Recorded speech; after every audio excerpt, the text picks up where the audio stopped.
Hola, Cari. Buenos días.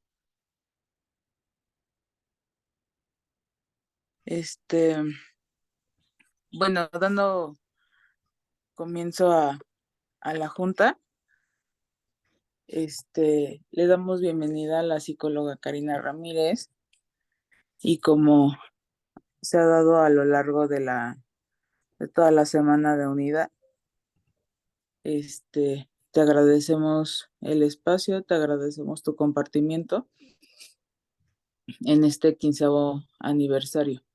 Yo creo que es sumamente importante saber, este, como lo he mencionado en otras juntas, la importancia de esta semana, ¿no?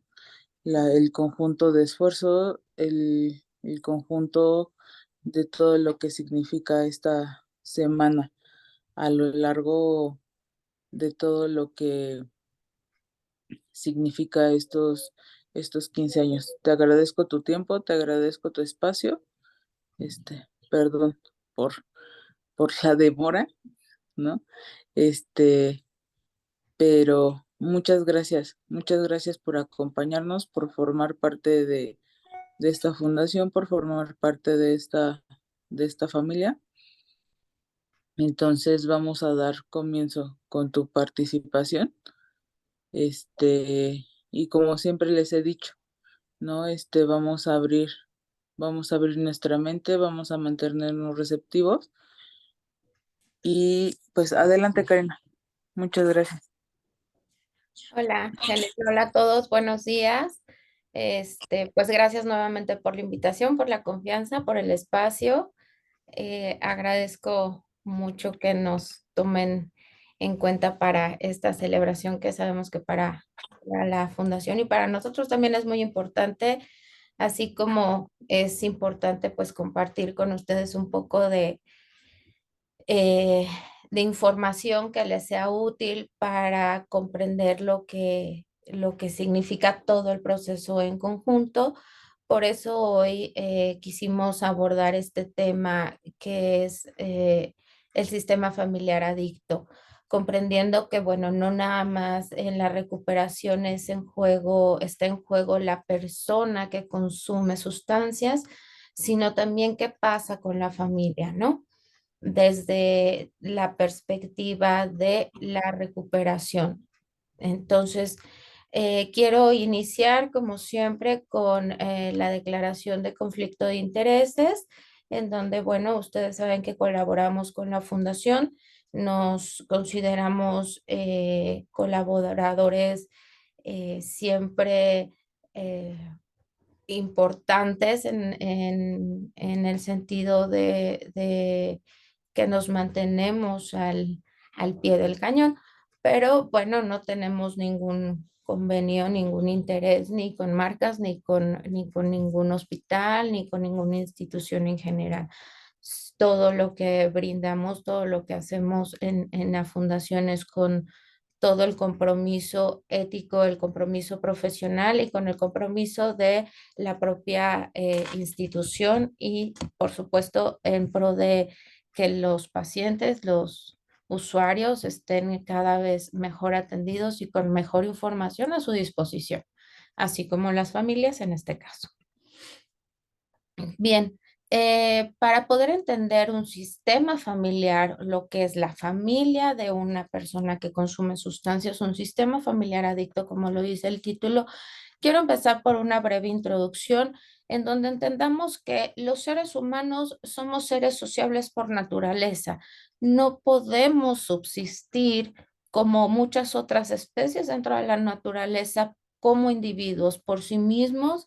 Nosotros no podemos crecer, no podemos desarrollarnos, necesitamos de otros a lo largo de nuestras diferentes etapas de la vida. Esto nos hace crear vínculos emocionales sí o sí.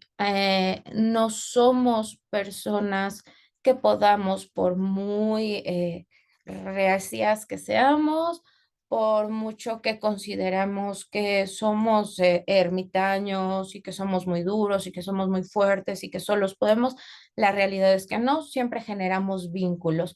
Estos pueden ser positivos, pueden ser muy saludables, o bien hay vínculos que se fijan, hay vínculos que se tornan patológicos, y es ahí en donde empiezan los problemas, en los vínculos que participan de relaciones nocivas. Vamos a procurar evitar el término tóxico, porque no es el término correcto para hablar de relaciones entre individuos. Son nocivos, son perjudiciales y no son nutritivos a una relación emocional. Ajá. Y ahí es donde se empiezan a gestar las complicaciones entre las relaciones individuales, y estas a su vez se llevan a relaciones sociales. Ya no es de persona a persona, sino van avanzando entre el sistema. Ujú. Pero entendamos que no podemos solos, no estamos solos y no nos desarrollamos solos. Los seres humanos vivimos necesariamente, necesitamos de vivir en sociedad, ¿ok? Existen términos muy importantes que me parece básico. Esto en alguna ocasión ya lo hemos platicado, ya hemos hablado sobre estos términos, pero me parece muy importante retomarlos breve, o lo más breve que me sea posible, retomarlos sobre las diferencias entre dependencia emocional, codependencia y coadicción. Se entiende casi siempre que son lo mismo y no lo son. Se parecen mucho, se entrelazan en muchos sentidos, pero no son lo mismo, y ahora lo vamos a ver. ¿Sale? Entonces, vamos a empezar porque la dependencia emocional es eh, principalmente presentada a partir de parejas de iguales, parejas emocionales, sentimentales. Sin embargo, no está exenta la dependencia emocional de padres a hijos. Los hijos difícilmente generan dependencia emocional hacia los padres. Se puede dar, mas no es común, no suele suceder, pero podría en algún momento pasar, ¿ok? Las personas con dependencia emocional normalmente están caracterizadas porque son sumamente abnegadas. El motivo principal del dependiente emocional tiene que ver con aparentes motivos altruistas, y están totalmente centradas en la observación, conservación y el mantenimiento de la relación con el otro, ¿sí? No tienen otro motivo más que mantener su relación con el otro, mantenerse con esa pareja o mantener al hijo cerca. No importa la situación que el otro, sea pareja o sea hijo, esté. Lo importante es estar con él o con ella. ¿De acuerdo? Eh, ay.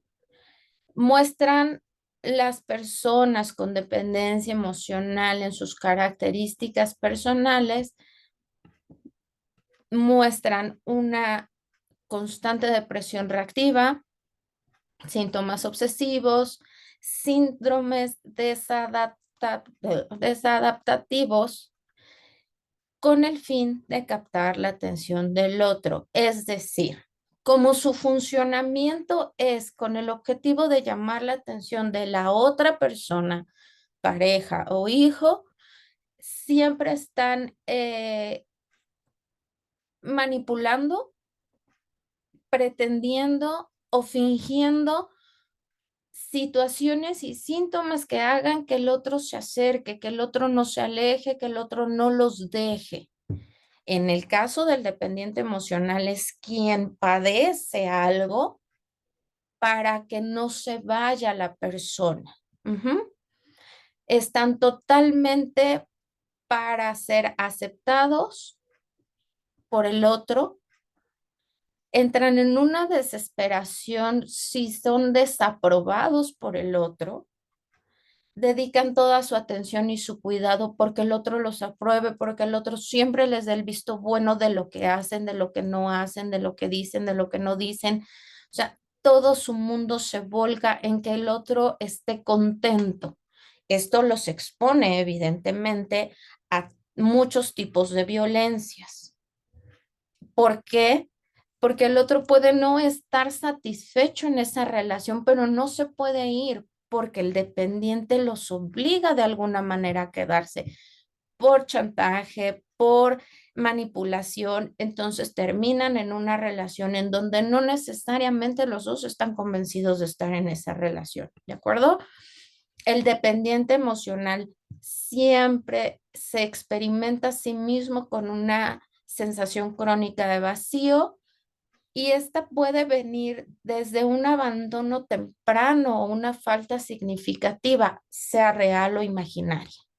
Esto es, se gesta desde una edad muy temprana en donde probablemente vivieron como un abandono emocional o real de los padres o de una figura importante, y como vivieron y aprendieron a vivir con esa carencia, cuando encuentran a alguien que les parece lo suficientemente importante para llenar ese vacío, no lo quieren dejar ir. Ajá. Entonces, el dependiente emocional siempre se vive en carencia, siempre se vive en la necesidad de que otro esté ahí, sin importar la situación del otro y sin importar el riesgo que hacia su persona implique, ¿ok? De ahí vamos a entender entonces que la codependencia y la coadicción no son dependencia emocional. La codependencia y la coadicción se caracterizan, convergen y se parecen en que tienen ambos la necesidad de salvar al otro. Esa es la diferencia. El dependiente emocional quiere llenar un vacío, mientras que en la codependencia y la coadicción pretendemos salvar al otro de algo. ¿Ok? La codependencia, únicamente el término codependencia se empieza a emplear para definir las relaciones en donde los sujetos pretenden salvar o estar y volcar todas sus atenciones y todos sus recursos en salvar, valga la redundancia, en personas que están en crisis graves, en enfermedades crónicas, y por cuestiones coloquiales, normalmente se ocupa ya para las adicciones también. Originalmente solo se ocupaba codependencia para hablar de personas en crisis y enfermedades, personas que están en cárcel, en situación de cárcel, y en enfermedades crónicas, en enfermedades terminales.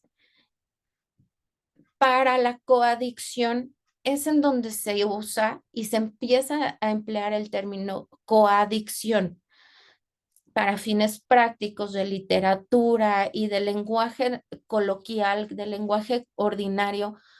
Se fusionan las palabras, pero sí hubo en algún momento la diferencia entre estas dos clasificaciones. Entonces, para fines prácticos vamos a tratar de usarlos casi igual para que no se hagan bolas, aunque sí hubo en algún momento esta diferencia. A partir de la codependencia o a partir de este sobreinvolucramiento con el otro, con esta necesidad de salvar al otro, el codependiente tiende a perpetuar todas estas conductas que mantienen al enfermo o al que esté en la cárcel o al que consume sustancias de alguna manera en esa situación de riesgo, para sentirse necesitado, para sentir que está salvándolo. La codependencia es una actitud obsesiva y compulsiva para controlar a la persona, a la relación, pero viene desde su propia inseguridad. Si el otro se recupera, si el otro sale de cárcel, si el otro deja las sustancias, se queda sin un motivo para existir. Su motivo de existir es que el otro esté en esa situación vulnerable para poder seguir ayudándolo. Uh-huh. En la codependencia incluye esferas psicosociales cuando se manifiesta a través de patrones de disfuncionalidad en relación con el otro y se caracteriza por extrema focalización en el otro, que ya lo hablamos, dejan de expresar sus propias emociones, incluso dejan de fijarse en sus propias necesidades.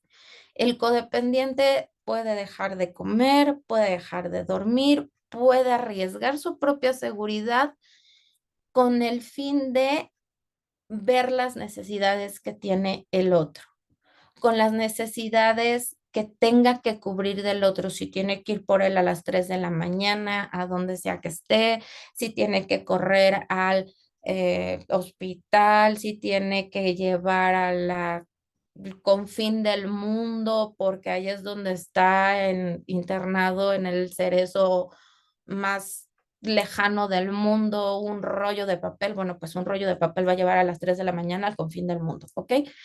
Y por definición, se vive a través del otro, no tiene su propia identidad o la va perdiendo en el convivir, en el interactuar con la persona en crisis, se pierde su propia identidad, entonces empieza a fusionar y es ahí en donde sus necesidades se pierden por las necesidades de esta persona en situación de crisis.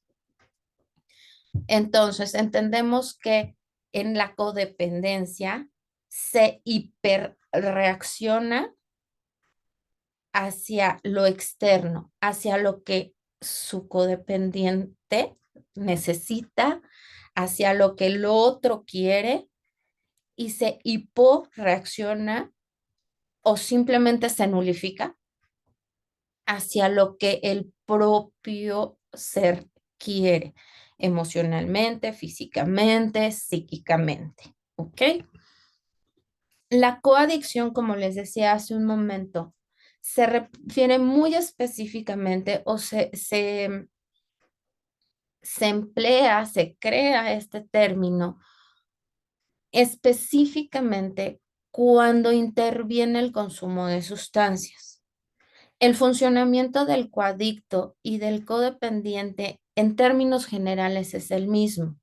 Solo se hace la diferenciación cuando entra en juego el consumo de sustancias. El coadicto y el codependiente, a diferencia de la dependencia emocional, sí puede ser pareja, hijos, hermanos, incluso amistades. No hay diferencia para ser codependiente o coadicto de alguien, no importa si tienes un lazo consanguíneo o no, para verte involucrado y sobreinvolucrado con esa persona en crisis. Pero sí se entendía en el inicio de esta diferenciación que el coadicto venía o surgía cuando entraba en juego el uso de sustancias, alcohol, marihuana, cualquier sustancia de índole adictiva, ¿ok? Y como les decía en un momento, la razón de existir de la coadicción o la codependencia es rescatar al adicto. Si el adicto, si el consumidor de sustancias se recupera, el codependiente pierde su razón de vida, pierde su razón de funcionamiento, no sabría qué hacer porque ha volcado todos sus esfuerzos en rescatarlo y ha perdido su identidad en función de ser como una sombra o una extensión del propio enfermo. Si este se pierde, si esta extensión se pierde, el codependiente se queda sin sentido de vida, ¿ok? Eh, como les decía, la mayor parte de su vida la centran el coadicto, el codependiente, en que su prioridad es salvarlo, es rescatarlo, es ayudarlo. Y en rescatarlo, salvarlo y ayudarlo no siempre se entiende porque se recupere. Eso lo vamos a ver más adelante. Ajá. Pero sí es bien importante que deja de lado su propia vida, incluso, o sea, si su codependencia es hacia un hermano y esta persona tiene su propia familia, esposo, hijos. O sea, es tan fuerte la codependencia que su propia familia queda relegada a segundo término por estar pendiente de esta persona que consume, esta persona que lo necesita. Ajá. Puede ser que el coadicto consuma o no. Ojo ahí, porque vamos a ver más adelante cómo el sistema familiar influye mucho en la perpetuación de los síntomas. Ujú. En la coadicción se empiezan a desarrollar los primeros eh, síntomas o los primeros indicios de que estás cayendo en esta conducta de coadicción y codependencia cuando se da cuenta ese familiar, ese amigo que se da cuenta que hay alguien que está consumiendo, siempre hay alguien que se da cuenta antes, a lo mejor no al primer consumo, pero en los primeros consumos y se da cuenta y decide callarlo y decide negarlo y decide ocultarlo y se vuelve un poco cómplice. Ujú. Pero se crea una relación de desconfianza porque al final no tiene claro en qué momento va a volver a suceder, con qué frecuencia lo hace, ni siquiera confía en si solo bebe, si solo consume la sustancia que le dice, si solo consume en la cantidad que le dice. Este tipo de actitud es la hipervigilancia a partir de la desconfianza y de querer controlarlo con el objetivo de, nuevamente, tratar de rescatarlo o tratar de protegerlo un poco de lo amenazante que puede ser el que vaya más allá su consumo, el que se salga de control, ¿ok? Ahora bien, cuando estamos en estos procesos de recuperación, siempre decimos, bueno, primero pues siempre se explica el origen del consumo, el diagnóstico, el tratamiento, todo lo que tiene que ver con el paciente que consume, el cómo se recupera, los efectos que tienen a nivel neurocognitivo, a nivel orgánico, pero casi siempre nos cuesta mucho trabajo integrar a las familias. Les decimos que el apoyo familiar es fundamental, pero pocas veces les explicamos a qué nos referimos con esto. Las personas que están pasando por el consumo de sustancias llega un punto en el que no solo necesitan el apoyo familiar a nivel emocional, también la familia necesita comprender cuál es su forma de relacionarse y que esta es patológica. Y entonces es ahí donde empiezan los choques, porque creen que el único que está enfermo es el paciente identificado, es el paciente que consume, pero no se dan cuenta que entre la familia hay situaciones que llevan a sabotear el tratamiento, que perpetúan la conducta del paciente que consume, y esto tampoco es justificación para el paciente que consume, ¿ok? Pero si observamos estos patrones de conducta familiares, es más fácil o es más probable, no más fácil, es más probable que haya un tratamiento más eh, multidimensional y nos lleven a un éxito de sostener la sobriedad del paciente y de sostener patrones más funcionales y de bienestar a nivel familiar. Y los patrones disfuncionales pueden o no ser conscientes, no en todos los casos la familia está consciente en lo que colabora o no para que el paciente siga consumiendo. Entonces, ya pasando más en forma a lo que es un sistema familiar adicto, hablamos de que, bueno, no solo el paciente que consume sufre y sufren en algún punto. Al principio seguramente dirán que no, que se la pasan padre, que estuvo bien padre la fiesta, que estuvo bien padre cómo se la pasaron, pero los efectos secundarios, pero la cruda, pero la abstinencia, pues esa ya no está tan padre.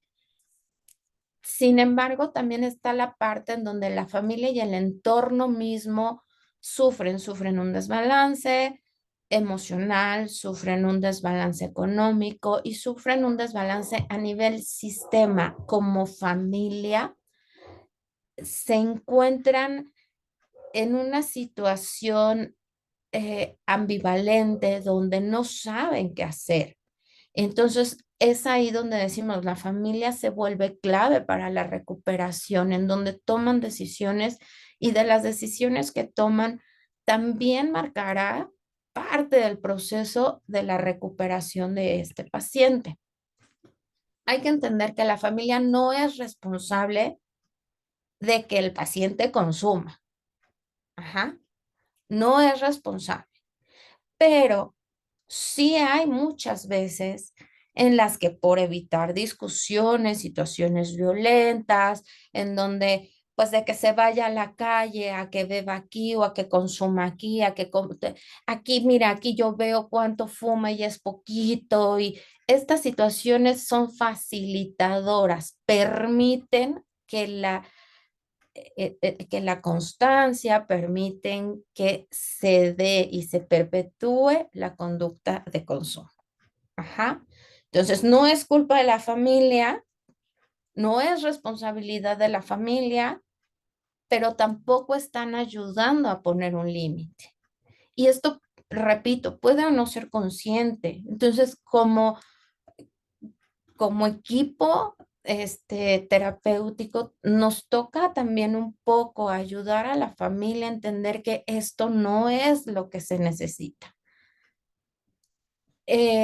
Los pacientes que consumen sustancias tienden a ser muy manipuladores, la gran mayoría de ellos, y todo les sirve de pretexto. Entonces es ahí donde la familia se engancha, porque es que si no lo dejo que beba aquí, se va a salir y entonces, ¿y qué tal si le pasa?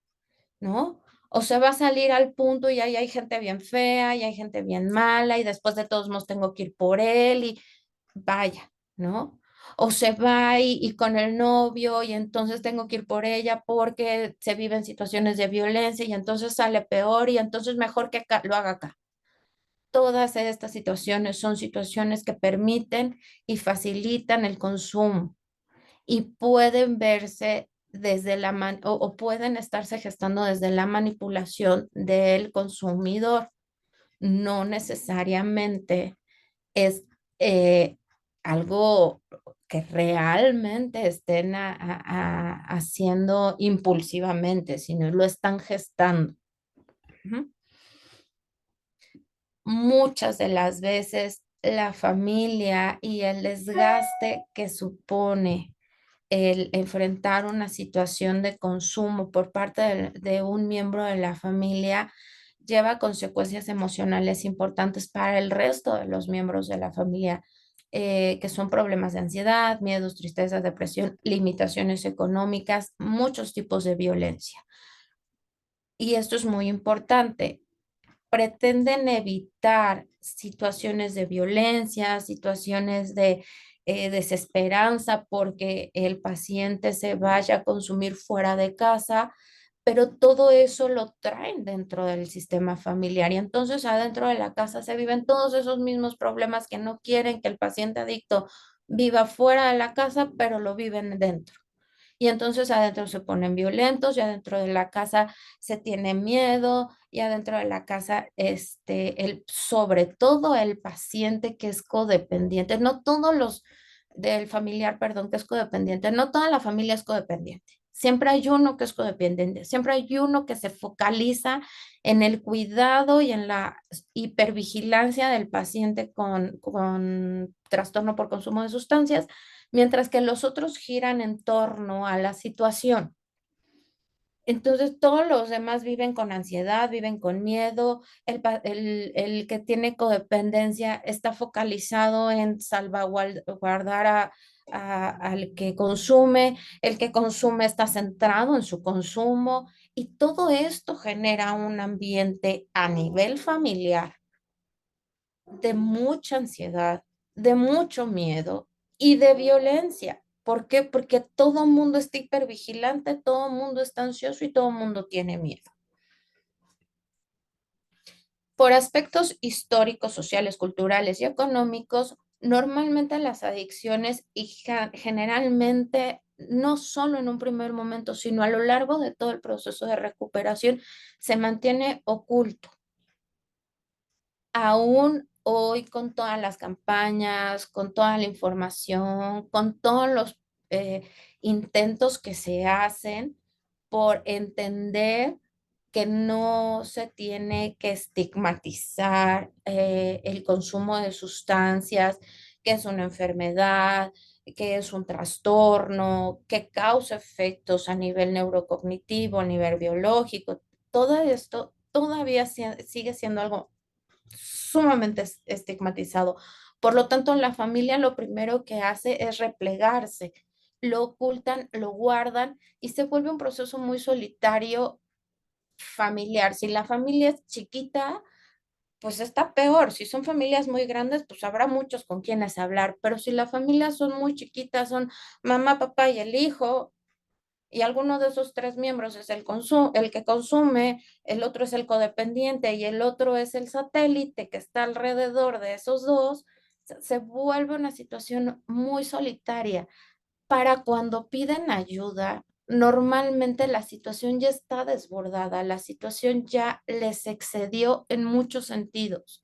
Principalmente les excedió en violencia, y les excedió en situaciones económicas. Son los principales movimientos que llevan a la familia a solicitar ayuda. Se dice que las adicciones son algo eh,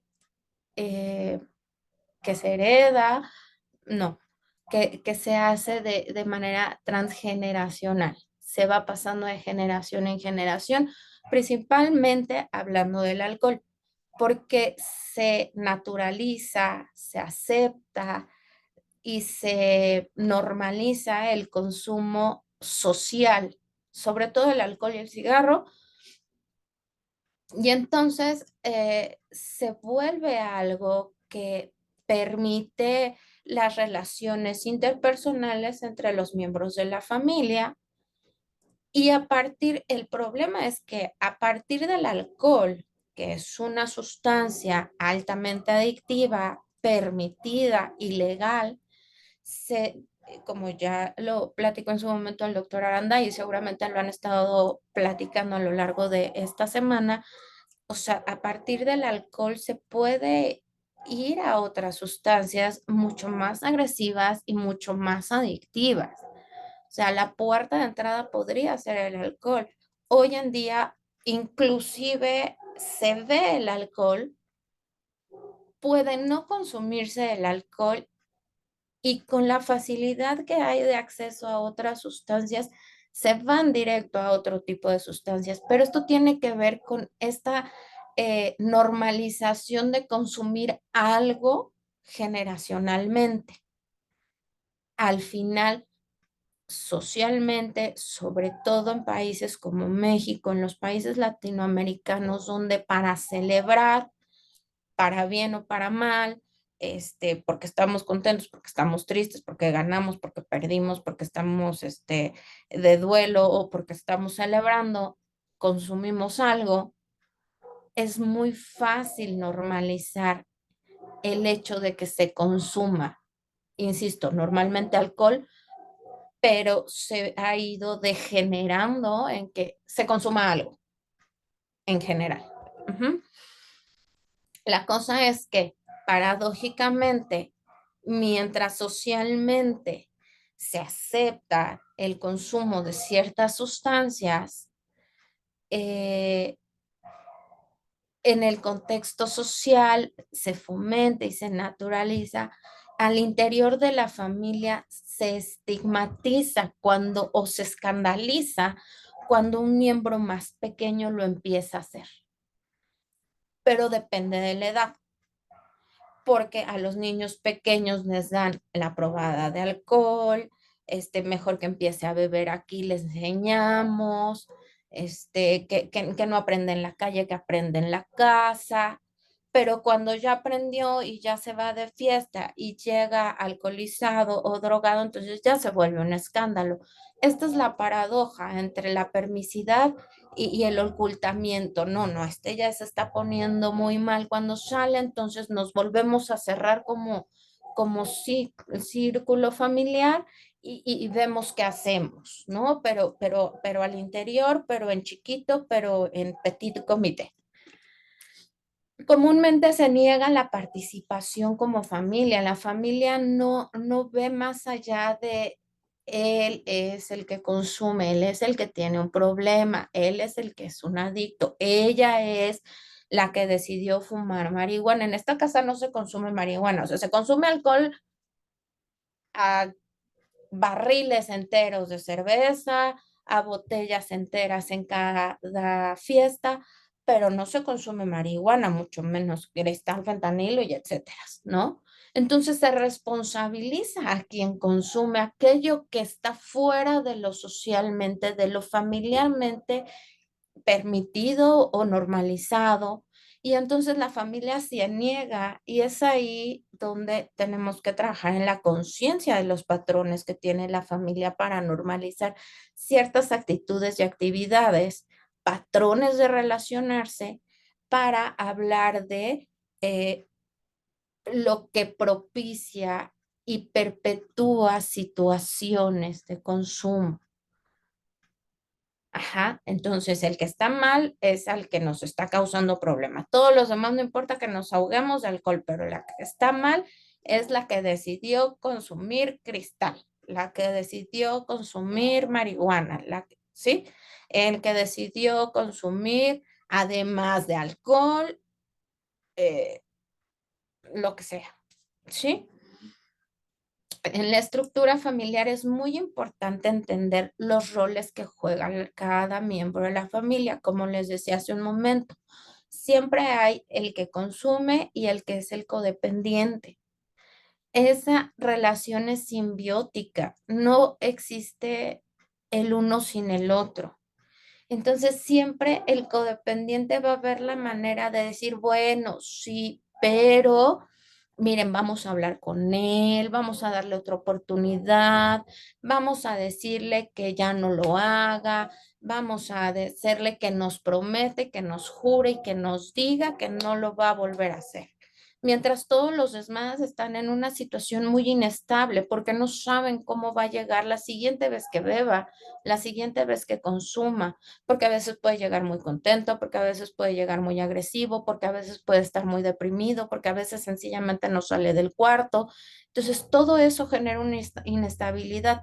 ¿Qué rol juega cada miembro de la familia? Es indispensable conocerlo para poder entender cómo está funcionando esa familia y cómo podemos ayudar a esa familia a asumir la responsabilidad de cada quien dentro del funcionamiento familiar, no del consumo del paciente. Recordemos que no es responsabilidad de nadie más que del paciente el haber consumido, pero el ayudar, el perpetuar, el consentir, incluso el ocultar el consumo, eso sí tenemos que responsabilizar a la familia para romper con esos patrones. Ujú. Y de la misma manera, hacerlos conscientes para que esto no siga pasando de una generación a otra, porque al final es lo que venimos viviendo. O sea, pero es que mi abuelo tomaba 6 cervezas y nadie le decía nada. O sea, mi papá ya nada más toma 5, pues yo nada más tomo 4, pues igual y mi hijo nada más toma 3. O al revés, esta cosa de engrandecer. Mi abuelo se tomaba 6, mi papá toma 7, yo ya me tomo 8 y ve, estoy entero, no me pasa nada. O sea, seguro mi hijo no, un campeón va a tomar 9. ¿Sí me explicó? Esta cosa de normalizar y engrandecer este tipo de situaciones son generacionales por aprendizaje. No es necesariamente, o más allá de la parte genética, más allá de la predisposición biológica que tengas, también está está la parte de aprendizaje, está la parte de lo que observas y de lo que se normaliza, incluso se aplaude dentro de una familia. En las dinámicas familiares, bueno, pues se caracterizan muchas veces, no es regla y no es justificación y no es ley, pero muchas veces se viven abandonos, agresiones físicas y la falta de diálogo entre sus miembros. Estas características llevan a que entre la familia no haya acuerdos, se, se normaliza un modo de funcionar disfuncional, en donde cada quien agarra a su santo, así de tu mamá casi siempre es la mamá, aunque pueden ser papá, hermanos, hijos, como les decía, las figuras codependientes, incluso una persona externa, amigo, tío, primo, eh, tú te bolas con tu paciente, con tu borracho, con tu adicto, a mí no me importa, no hay acuerdos, cuando intentan hacer acuerdos se empiezan a reclamar cosas que no tenían nada que ver con lo que estaban tratando de dialogar, está un terapeuta tratando de, bueno, a ver, qué acuerdos, qué límites, qué se le va a proponer al paciente cuando lo van a ingresar a una clínica, cuando ya está en la clínica, cuando va a salir de la clínica, cuáles van a ser los límites, cuáles van a ser los acuerdos que le van a poner, y empiezan a reclamarse, bueno, desde que se casaron hasta ayer que pasó el perro por enfrente de la casa, pero no llegan a un acuerdo, no saben hablar entre ellos. Hay agresiones físicas entre los miembros muchas veces, no nada más al borde de la desesperación que viven, no nada más con el adicto, no nada más con la persona que consume, sino entre los demás miembros. Y pueden o no ser agresiones graves, va desde el empujón, va desde el manotazo, ¿sí? O a mí me vale gorro, me doy media vuelta y ahí se ven ese tipo de abandono y puede ser un abandono de que se van por siempre los demás miembros o sencillamente es un abandono intermitente en el que yo como hermana, tía, prima, vengo, veo, observo desde afuerita, siguen en lo mismo, me regreso a donde estaba, me voy a trabajar, a mí no me metan, no me interesa. Este tipo de conductas, pues obviamente se vuelve disfuncional y se vuelve natural, es una forma de actuar natural, pero la familia puede no darse cuenta. Todo esto tenemos que observarlo como familia en en el momento de intervenir a las familias.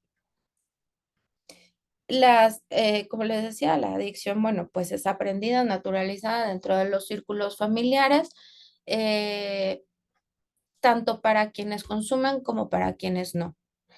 Hay dentro de los sistemas familiares personas que no consuman alcohol, que no fumen, que no consuman ninguna sustancia, pero ven normal el que los otros lo hagan.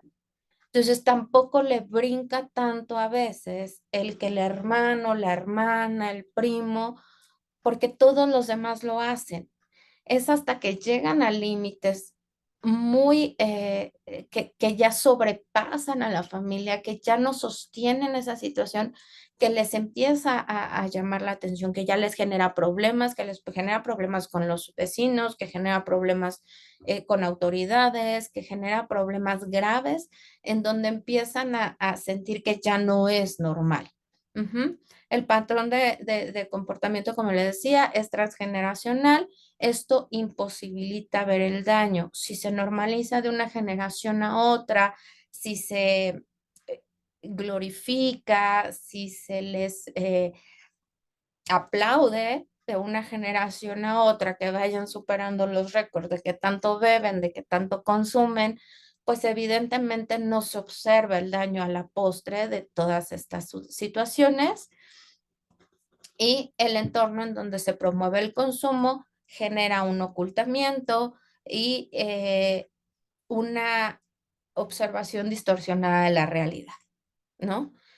Aquí no pasa nada.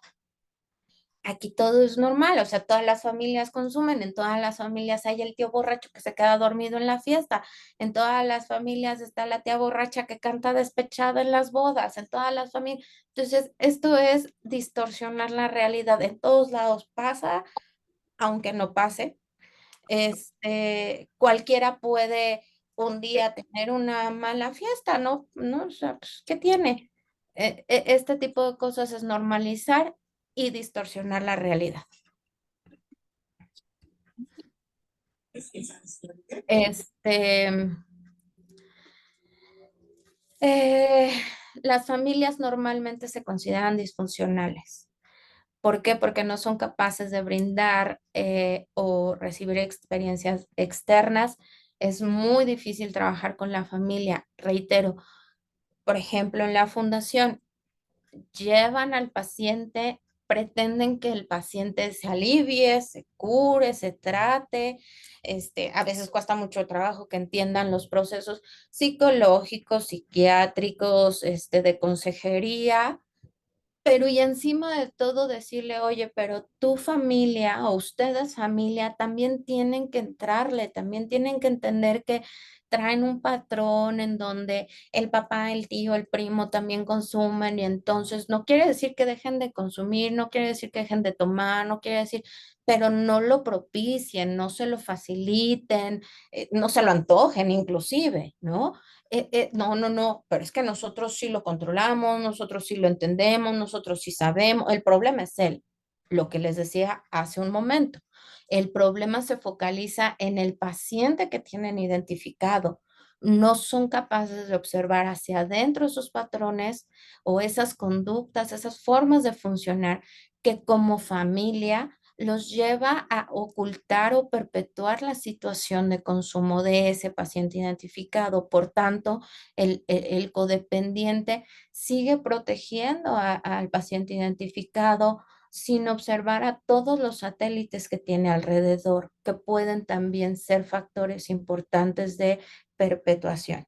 Y obviamente el codependiente, volvemos a lo mismo, si termina de sí curarse, bien, si se termina de curar al 100%, ¿y qué voy a hacer?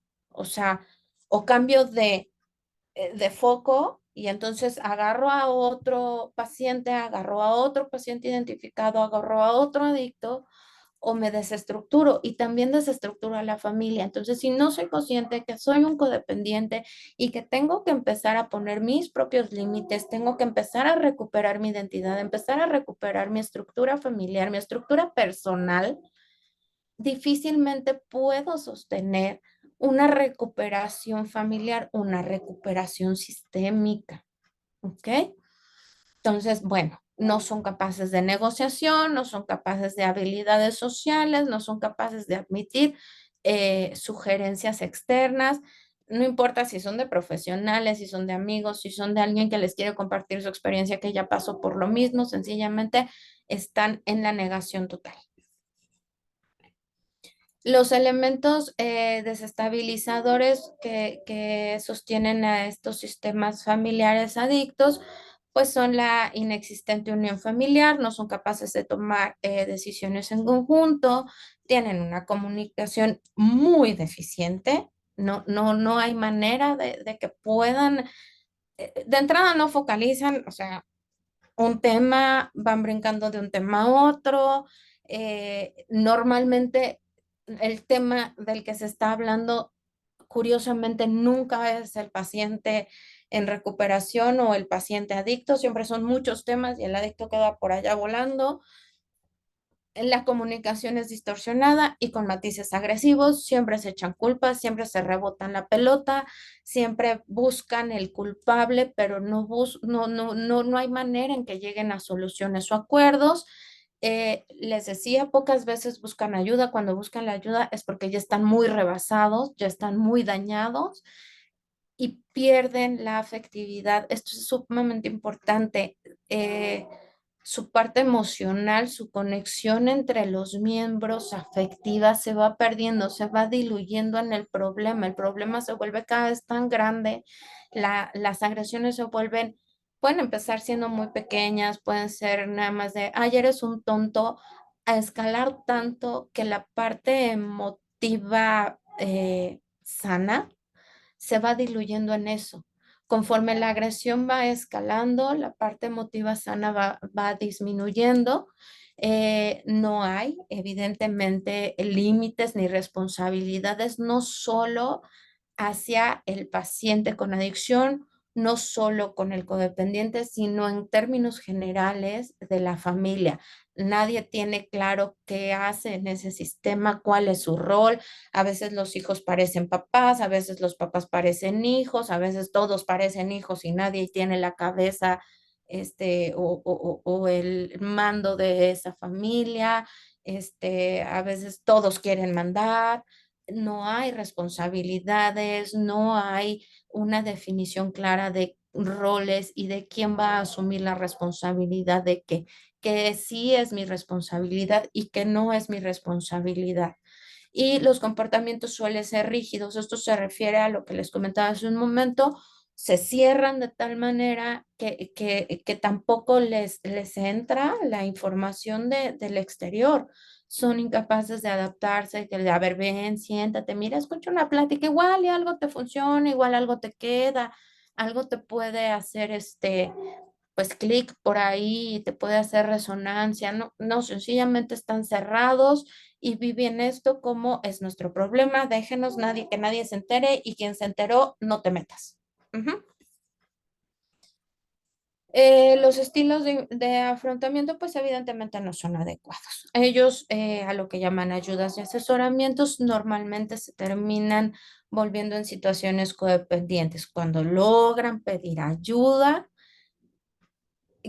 no, no es ayuda, o sea, pasa que cuando llegan a pedir ayuda a los centros de rehabilitación, a profesionales, psicólogos, psiquiatras, consejeros, se vuelven dependientes de lo que esa persona diga, son incapaces de discernir con su propia evaluación interna como familia o como individuos. Es que sí, eso dijo, eso hacemos. No, no, no lo ponen en juicio, no ponen en evaluación si como familia es lo más conveniente. O sea, igual el terapeuta les dice, tienen que hacer el sacrificio de una gallina blanca y seguro deja de consumir su paciente, van y sacrifican a la gallina blanca sin siquiera ponerlo en tela de juicio. Ajá. A eso se refieren que se vuelve codependiente. No es un asesoramiento, no es un, a ver, vamos a considerar opciones. Es un, lo que me digas hago. O sea, están tan desesperados y tan desestructurados que no son capaces de pensar por sí mismos y llegar a acuerdos en conjunto con los especialistas, sino creen que es ley lo que se les diga. Ujú. No usan mecanismos estabilizadores como son los límites claros, una buena comunicación, evidentemente la salud y el bienestar de los miembros no es una prioridad, lo único es que el que consume deja de consumir y que los demás podamos estar en paz. ¿Cómo? ¿Quién sabe? Casi, casi por magia está bien. Si tú me dices que mágicamente va a suceder, mágicamente lo vamos a hacer. No están encaminados hacia una estabilidad, sino más bien se van cada vez acercando a y precipitando a la total pérdida de control como familia. Ujú. Es común que terminen en la desesperación, perdiendo el control hacia la situación, el control hacia el paciente que consume, el control del codependiente, porque el codependiente se vuelve tan intrusivo en la vida del que consume, pero también quiere que todos los demás de ese sistema, todos los satélites que tenía alrededor, se vuelvan igual que él, que empiezan a gritar, que empiezan a amenazar, que empiezan a decir, bueno, ya, olvídenlo, no pasa nada, aquí no está pasando nada, ya, ya, todo está bien, déjenlo, ya, no, no importa, no se queden. Se vuelve algo muy caótico, se viven sistemas y momentos caóticos en donde al final terminan saboteando en la gran mayoría de las veces los propios procesos de recuperación. Y es ahí. en donde nosotros luchamos mucho, nosotros como equipo terapéutico, porque es a donde nos lleva a confrontar a las familias y decir que a partir de no entender la codependencia que tienen, de no entender estos funcionamientos caóticos, de no entender que se sienten desesperados, de no entender que sienten angustia, de no entender que sí da mucho miedo, están saboteando porque al final es lo que conocen. A veces prefieren tener, muchas veces inconscientemente, otras no tan inconsciente, prefieren a tener su paciente adicto en consumo o en eterna recuperación que enfrentarse a las nuevas situaciones y retos que implica para la familia el readaptarse como familia, el reestructurarse como familia, porque eso implica que pues también tenemos que reconocer que estamos haciendo algo que no está tan bien hecho. Entonces, estos sistemas familiares mantienen, como les decía, las conductas adictivas de dos maneras principales, ¿no? La primera, pues pretendiendo que el avance de la dependencia desde un inicio hasta la búsqueda de ayuda, con comportamientos psicopatoides de negación y no aceptación, que era lo que les venía diciendo, con encubrimientos, mentiras, complicidad, engaños, salvación, abnegación, esta parte de yo, como su mamá, su hermano, su primo, quien sea el codependiente, yo lo voy a ayudar, yo lo voy a salvar, nadie lo conoce mejor que yo, confía en mí, yo me voy a ir al punto a rescatarlo porque solo yo sé dónde está, porque yo solo, sin ponerme, sin importar que me ponga en riesgo, sin importar que yo sea parte de este continuar del problema. Porque si yo le facilito el transporte cada que se pone mal, pues ¿cuándo va a dejar de hacerlo? Si en lugar de decirle, oye, es muy difícil que la familia acepte el decir, basta hasta aquí, o sea, si te pones mal en donde sea que estés, no puedo, no, ya no me puedo permitir ir por ti, porque me pongo en riesgo yo, porque dejo solo a quien sea que deje solo, a los hermanitos, a los primitos, o sea, no puedo. Yo tengo una familia, o tienes más hermanos, o tengo amigos, lo que sea que tenga, y no lo puedo dejar. En lugar de poner un alto, seguimos con esta cosa de si yo puedo salvarte, yo puedo estar ahí, yo tengo que estar ahí. Ajá. Inicialmente, bueno, pues niegan el problema, ¿no? Este, no, no es tan grave, tranquilo, lo vamos a solucionar, lo alientan a cosas como les decía, ¿no? Vamos a intentar algo nuevo, ¿qué tal que consumas aquí en lugar de que te vayas? De todos modos se terminan yendo y entonces van por él, etcétera. Y la siguiente parte es en donde boicotean, ¿no? Como les decía, los tratamientos de manera explícita o implícita. Eh, se da a través de diferentes comportamientos, van desde descalificar terapeutas, psiquiatras, consejeros, los lugares mismos, los propios centros de rehabilitación, les transmiten mucha negatividad a los usuarios.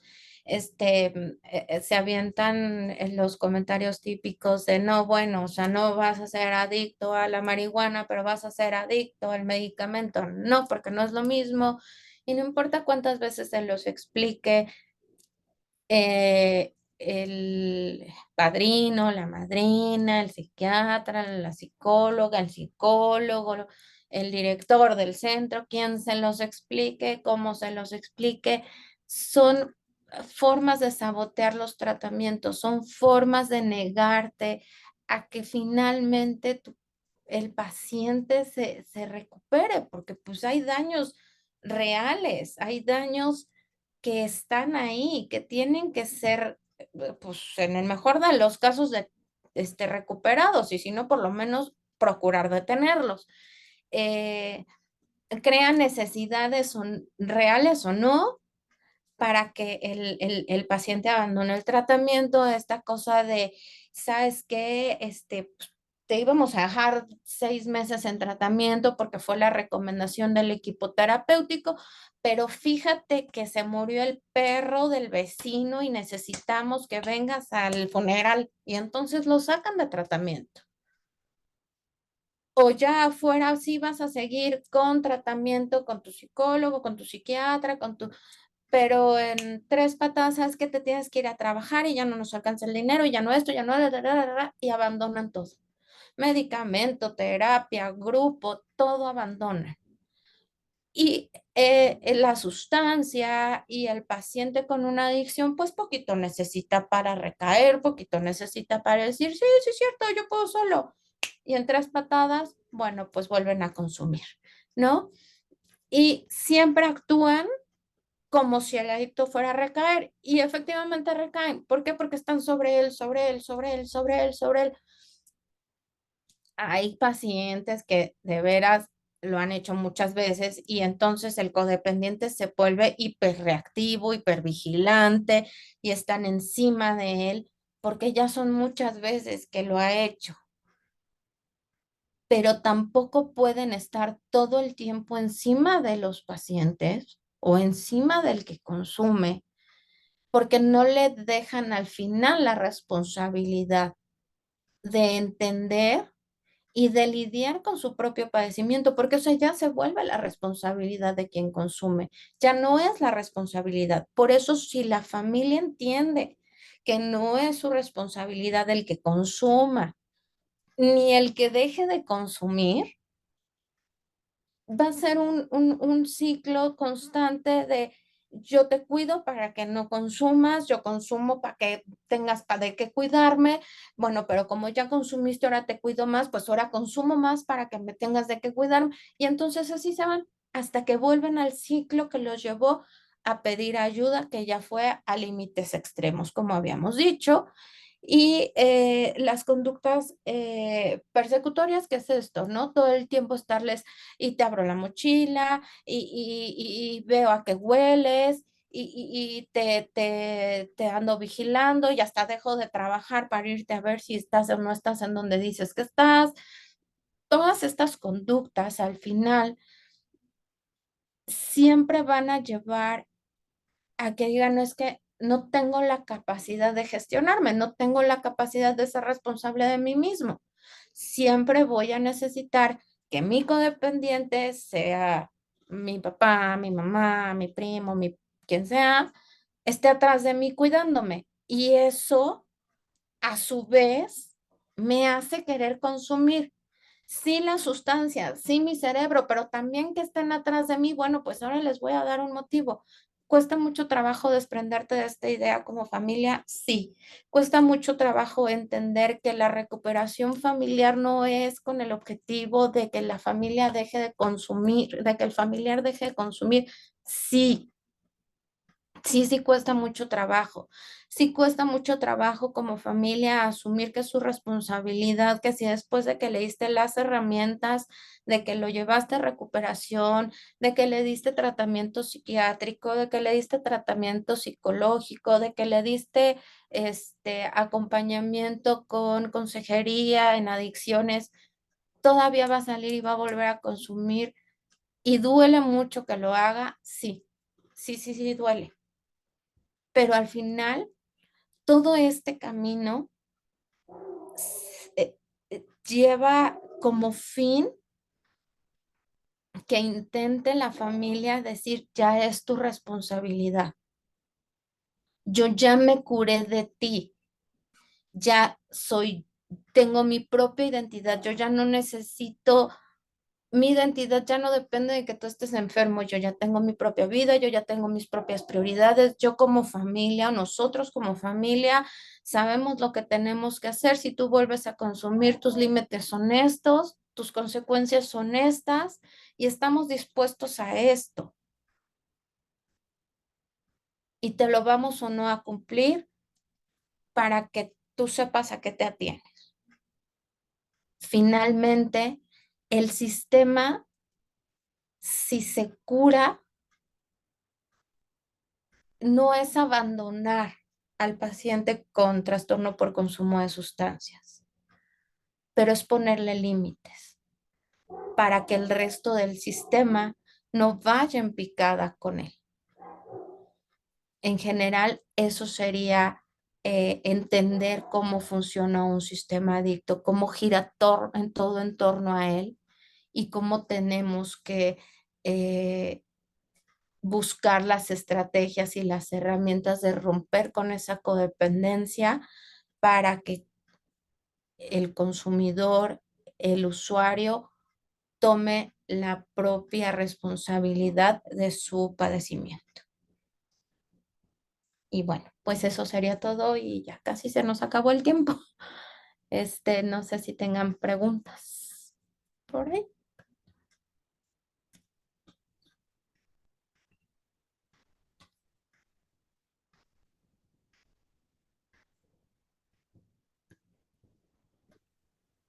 ¿Alguien tiene alguna pregunta? Casa de mujeres, casa de hombres, rancho.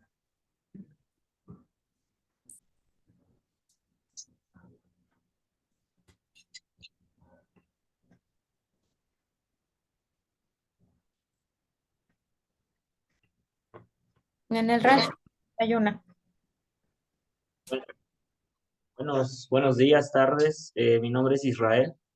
Quisiera hacer una pregunta. Si la familia no está dispuesta a aceptar esa parte de responsabilidad, ¿es conveniente regresar con ellos al núcleo familiar? Pues depende de la conciencia que tengas tú como usuario de sustancias. Si tú crees que tu sistema en un momento dado es de estos sistemas que perpetúan, que ayudan, que ocultan, que son codependientes, tú tendrías, después de un proceso importante de recuperación, tener la capacidad de evaluar la conveniencia para tu recuperación, volver o no a tu sistema nuclear. Y sí Muchas gracias. tendrías que evaluarlo. Está bien. Gracias.